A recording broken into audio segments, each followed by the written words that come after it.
Apes yang dialami Muhammad Reza Andika, warga Jalan Alamsyah Ratu Prawira, Kecamatan Gandos, Palembang, sesudah kehilangan motor kesayangannya pas parkir di parkiran kantor.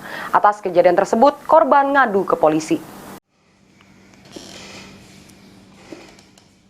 Apes yang dialami Muhammad Reza Andika, warga Jalan Alamsyah Ratu Prawira, Kecamatan Gandos, Palembang, sudah kehilangan motor kesayangannya pas parkir di parkiran kantor.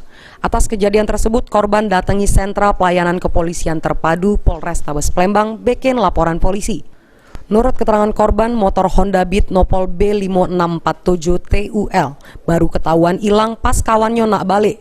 Selik motor korban sudah idak katik lagi di jabo kantor, pas dapat info dari kawan dirinya langsung berlari ke depan, bener be, motor kesayangannya sudah hilang.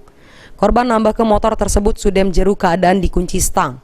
Jeru kejadian itu dirinya ngalami kerugian 18 juta rupiah. Itu di daerah Mesido, tempatnya depan kantor.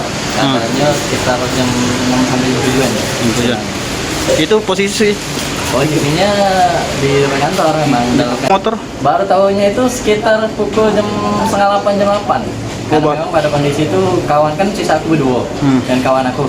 Nah kawan aku tuh keluar ceritanya mau balik kan, mesin Gojek, dia nanya mana motor Gojek, tahunya pas aku cek ya sudah kan. Laporan sudah diterima petugas SPKT, selanjutnya ditindaklanjuti Satreskrim Polrestabes Palembang. Heru Wahyudi, PAL TV.